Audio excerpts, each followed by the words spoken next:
For some people, keeping fit is a way of life. This is certainly true for Diane Udall, a champion gymnast and former member of the British squad, who was better known as one of TV's original gladiators, Jet. Unfortunately, an accident at a live show in Wembley Arena brought Diane's gladiator career to an abrupt end when a high fall resulted in neck and spinal injuries. Before the accident, I hadn't realised just how vulnerable the spine is and just how serious back injuries can be. My injuries made me very aware of just how many people suffer from back and spinal injuries and how they can shatter people's lives and careers. I eventually made a full recovery. I was very lucky. And today I still like to keep in shape as a qualified fitness professional and group exercise specialist, because I really enjoy helping others keep in shape too. My injury was a complete accident, but it has alerted me to how many spinal and back injuries there are every year. In fact, musculoskeletal disorders, or MSDs, are the most common occupational injury in Great Britain, affecting 1 million people every year. The vast majority of these injuries are as a result of poor lifting and manual handling. And do you know that with a little bit of knowledge and training, most of these injuries are totally avoidable? This DVD will, I hope, raise your awareness of the risks and help you avoid becoming another injury statistic.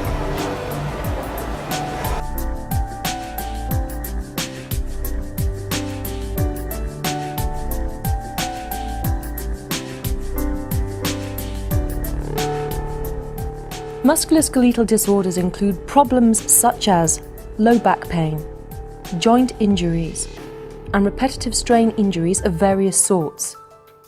More than a third of all over 3-day injuries reported each year to the Health and Safety Executive and local authorities are caused by manual handling. Manual handling is any task which involves a person moving an object or a load from one position to another by using some kind of physical effort. Let's look at some examples. Carrying a box between rooms, unloading supplies from the back of a van, or even moving a table to clean behind it. These are all forms of manual handling. Manual handling injuries can occur wherever people work: on farms, building sites, factories, offices, warehouses, hospitals, anywhere in fact where a load needs to be moved from one place to another. Injuries are not just the result of heavy manual labour. Even light loads can cause injury too. Awkward postures, repetitive handling of materials, and previous or existing injury all increase the risk of developing an injury. Most people perform some sort of manual handling task every day at work or at home. Within the UK, it is estimated that 70% of the population have suffered or are still suffering from back problems by the time they retire. The spine's role is to provide strength and protect the spinal cord. It is made up of 33 bones, which are called vertebrae. In between each of these bones is a disc, which acts as a shock absorber and stops the vertebrae rubbing together. The areas of the back with the most movement are the neck area and the lower back, as these areas are the most flexible. These two areas of the back are where most injuries occur as a result of poor manual handling. Common back injuries are strains, sprains, or slipped discs. Strains are due to muscles becoming overstretched or overtired due to excessive use. Sprains are usually due to sudden or sharp movements, tearing ligaments or tendons. Slipped discs are generally caused by moving uneven or awkward loads, which can result in the gel pad between the vertebrae becoming displaced or deformed. Other injuries that often occur as a result of poor manual handling are crush injuries, cuts, abrasions, or burns. Some injuries can occur when performing seemingly harmless tasks, like picking up a pencil or reaching for a glass from the top of a shelf. In this case, it is often not the lifts themselves that have caused the damage. It's the result of poor lifting techniques over the years gradually damaging the back, and a final small action performed in the wrong way results in the final injury. Many of these injuries can be extremely painful, and often sufferers are surprised at just how much this pain can seriously affect their daily lives. Some people suffering from back injuries will achieve a complete recovery. However, in many cases the damage is permanent and can leave you with pain and misery for years.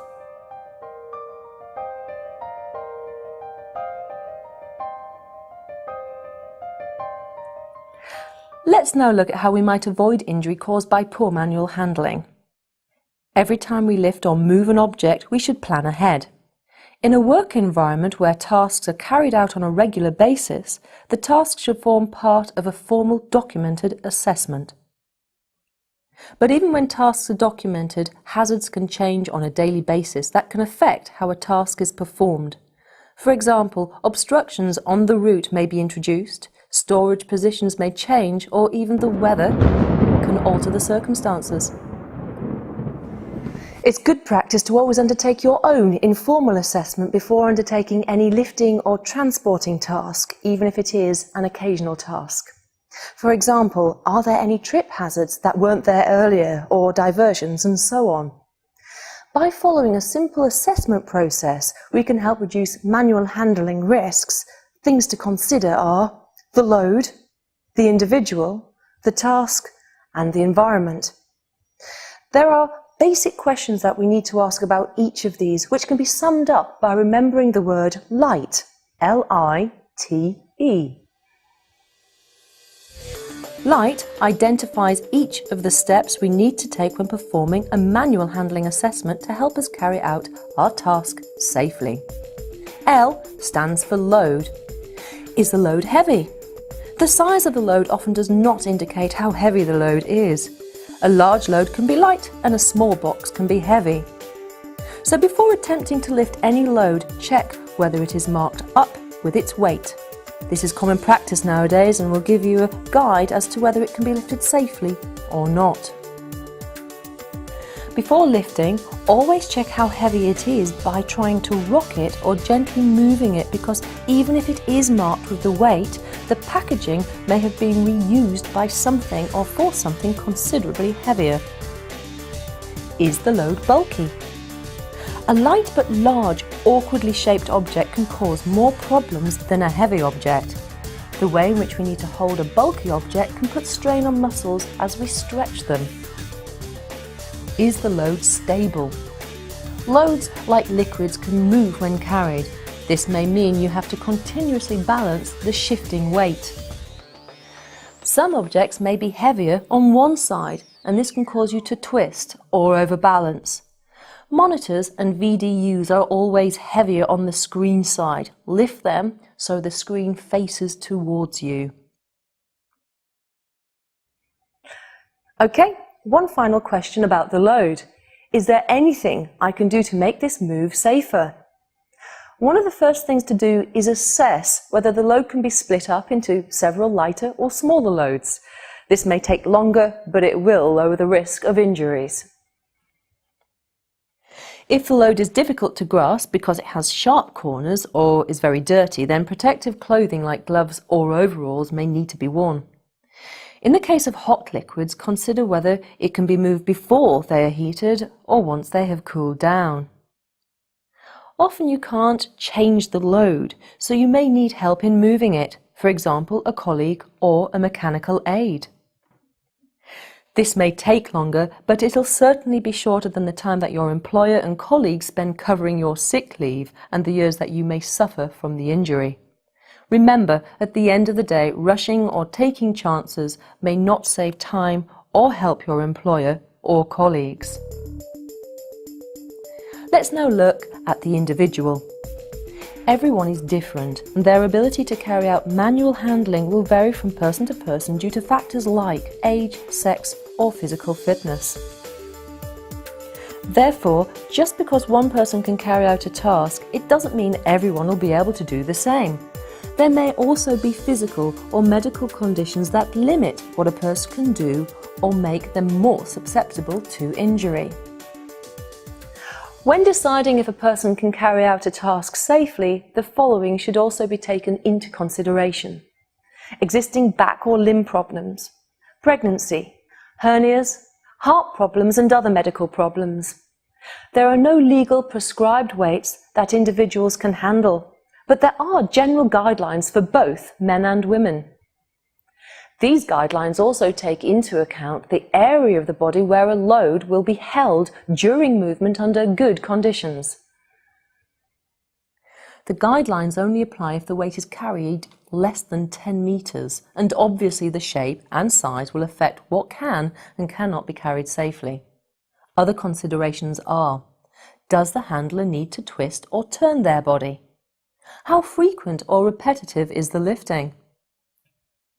The guidelines suggest that if the person has to twist or turn 45 degrees when lifting, the weight should be 10% lower. When twisting more than 90 degrees, the weight should be 20% lower.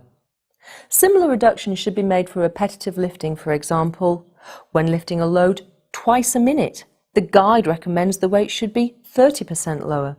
And if the load is being lifted 12 times a minute, then the guide weight should be reduced by 80%.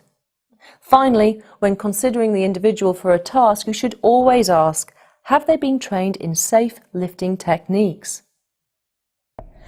Let's now look at the task itself. Whenever we are faced with a new manual handling task, one of the first things we should consider is, can the task be avoided? For example, does a large workpiece really need to be moved, or can the activity, for example, wrapping or machining, be performed safely where the item already is? If it does have to be moved, can it be transported with, say, a pallet truck or a forklift? Okay, let's assume that we have no alternative way of moving the load, so we have to use manual handling techniques. So what should we do next? Well, we should think about the start and finish points of the move. Obviously, the further the load has to be moved, the heavier it will seem as your muscles become tired. And tired muscles just increase the risk of accidents. So by now, we should have already thought about whether we can make the load lighter. If this is not possible, then we should think about where we can put the load down to have a rest. Ideally, the height of the resting places should also allow the load to be put down without having to lower and then lift it again to continue the journey. Correctly storing heavy loads will make any later movements of them easier. For example, heavy loads should be stored at waist height to eliminate as far as possible any lifting or bending. If the load is stored above shoulder height, then steps or a ladder may be required to make the lift easier. If the job requires lots of lifting, then consider whether the lifts can be broken up with other work to give the muscles a rest. The environments in which we work can vary and have a significant impact on what we can do safely. A task which can be carried out safely in a clear, dry, open space can be very different if it has to be carried out in a confined, damp environment. Let's look at some things you need to think about. If possible, any obstructions on the route should be moved, especially if the load restricts your view. Liquid spillages, loose cables and untidy storage can all create slip or trip hazards. Good housekeeping of the work environment is essential in maintaining safe and pleasant work environments. Wherever possible, routes for manual handling should be kept in good condition. Where damage has occurred or the route is uneven, then it is important to take extra care. Tripping or stumbling due to poor or uneven flooring can shift the load and cause muscle injuries or falls. Remember, any change in level, such as steps and steep ramps, increase risks when carrying loads. Other things that can increase or reduce the risks involved in manual handling are lighting, temperature, and humidity. Poor lighting makes it harder to spot any hazards en route, while good lighting will help you see any hazards. Sudden or dramatic changes in temperature or humidity can also affect a person's ability to carry out a task. Cold muscles are prone to injury, and humid conditions can cause floors to become wet and slippery. Cold conditions or protective clothing also restrict our movements and abilities to carry out a task. This should be considered when assessing any move, If possible, clothing that is non-restrictive and allows free movement should be worn during manual handling. Good footwear that is appropriate to the conditions or the task being undertaken is essential in enabling you to achieve safe and stable footing. The risk assessment or the environment you are working in may also require you to wear safety boots and other safety equipment, such as gloves, goggles, or masks. It's always good practice to walk your route before moving any heavy or large load so that you can check for hazards and conditions which may cause you harm. For example, stairs, narrow doorways, or doors that may be difficult to navigate with a load. Arranging for someone to meet you with a trolley at the top of a set of stairs can greatly reduce the need for manual handling. Taking a longer route to take advantage of any lifts and being able to use a trolley instead of carrying a load may take longer, but significantly lowers any risk of injury. Remember, hazards can change from day to day.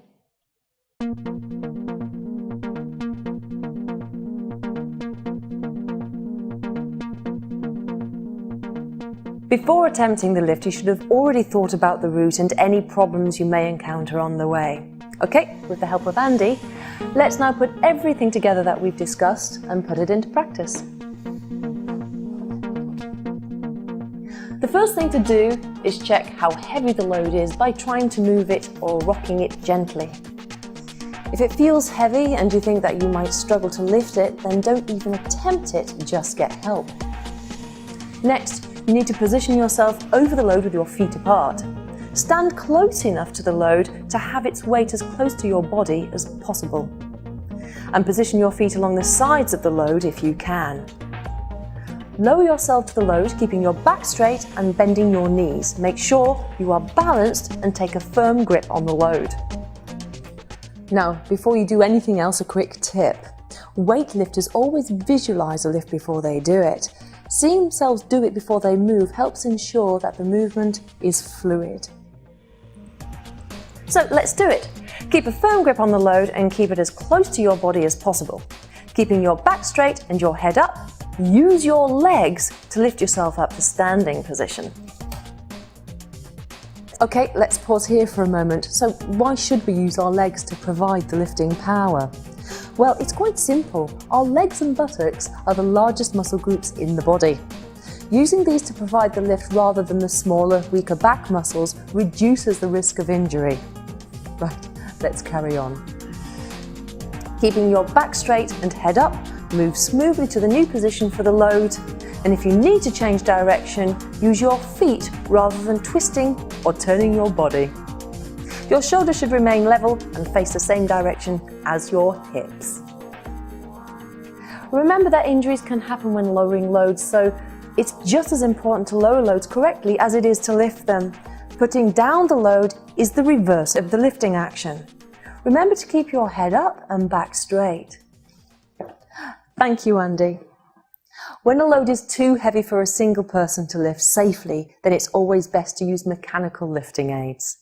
If this isn't possible, then more than one person may be required to perform the lift and move. When working with other people, it's vital that you talk through what you're going to do. You have to work as a team, and someone needs to take the lead in deciding when actions are going to take place. For example, when to lift and when to lower the loads. If you work as a team and coordinate moves together, the risks of injury can be dramatically reduced. Let's look at some things we need to consider, which are often second nature to people used to working together, but can often be forgotten if someone new joins the team. Try to work with someone of a similar height and build. Decide which person is to give instructions, as clear communication is essential before and during the lift. Be aware of everyone's capabilities and limitations. Use a command to lift together at the same time, keeping the load level. Then move smoothly together, communicating as you go. Unload together. If you encounter an obstacle, the leader should either give clear instruction on how to overcome it or give the command to lower the load so that a discussion can take place to ensure everyone knows what action to take.